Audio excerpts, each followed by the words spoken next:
Hello everyone, welcome to Sanmarga classes. ನೇರ ಮತ್ತು ವಿಲೋಮ ಅನುಪಾತಗಳು ಅಧ್ಯಾಯದ 46ನೇ ಪ್ರಶ್ನೆಯನ್ನ ಗಮನಿಸಿ. ಒಬ್ಬ ಹುಡುಗ ಲೋಹದ ಕಡ್ಡಿಗಳನ್ನ ಬಳಸಿ ಚಕ್ರವನ್ನ ಮಾಡುವನು. ಅವನು ಯಾವುದೇ ಅನುಕ್ರಮ ಜೋಡಿ ಕಡ್ಡಿಗಳ ನಡುವಿನ ಕೋನವು ಸಮವಾಗಿರುವಂತೆ ಅವುಗಳನ್ನ ಜೋಡಿಸಲು ಆಶಿಸುತ್ತಾನೆ. ಕೋಷ್ಟಕವನ್ನ ಪೂರ್ಣಗೊಳಿಸುವುದರ ಮೂಲಕ ಅವನಿಗೆ ಸಹಾಯ ಮಾಡಿ.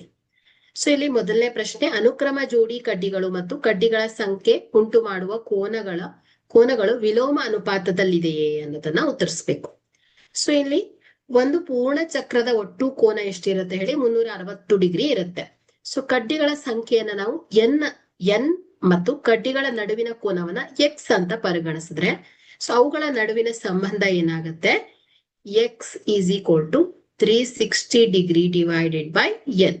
ಸೊ ಇಲ್ಲಿ ಎಕ್ಸ್ ಅನ್ನೋದು ಕಡ್ಡಿಗಳ ನಡುವಿನ ಕೋನ ಆಗತ್ತೆ. ಸೊ ಎನ್ ಏನ್ ಹೇಳಿ? ಕಡ್ಡಿಗಳ ಸಂಖ್ಯೆ ಆಗತ್ತೆ. ಸೊ ಈಗ ನಾವು ಈ ಕೋಷ್ಟಕವನ್ನ ಪೂರ್ಣಗೊಳಿಸೋಣ. ಸೊ ಕಡ್ಡಿಗಳ ಸಂಖ್ಯೆ ಎನ್ ಆಗಿರುತ್ತೆ.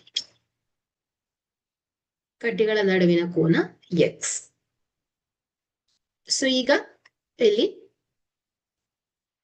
ಎನ್ ಇಸ್ ಈಕ್ವಲ್ ಟು 8 ಆದಾಗ ಕೋನ ಏನಾಗತ್ತೆ? 360 divided by n 8. So is equal to 45 degree ಆಗತ್ತೆ.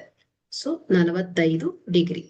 So n is equal to 10 ಆದಾಗ 160 degree divided by 10. So is equal to ಎಷ್ಟು ಬರುತ್ತೆ? 36 ಡಿಗ್ರಿ ಬಂತು. 36 degree. So n is equal to 12 ಆದಾಗ so 360 degree divided by 10. So ಇದೆಷ್ಟಾಗುತ್ತೆ? 30 degree ಬಂದಿದೆ ಅಲ್ವಾ? So ಹಾಗಾದ್ರೆ ಕಡ್ಡಿಗಳ ಸಂಖ್ಯೆಯು ಹೆಚ್ಚಾದಂತೆ ಅವುಗಳ ನಡುವಿನ ಕೋನ ಏನಾಗ್ತಾ ಇದೆ ಹೇಳಿ? ಕಡಿಮೆ ಆಗ್ತಾ ಬಂತು ಅಲ್ವಾ? ಸೊ ಹಾಗಾದ್ರೆ ಇವು ಇಳಿಕೆ ಕ್ರಮದಲ್ಲಿ ಇದೆ ಅಂತ ಹೇಳ್ಬೋದು ನಾವು. ಓಕೆ, ಸೊ ಇನ್ವರ್ಸ್ಲಿ ಪ್ರಪೋರ್ಷನಲ್, ವಿಲೋಮ ಅನುಪಾತದಲ್ಲಿ ಇದೆ ಅಂತ ಒಪ್ಕೋಬಹುದು. Thank you.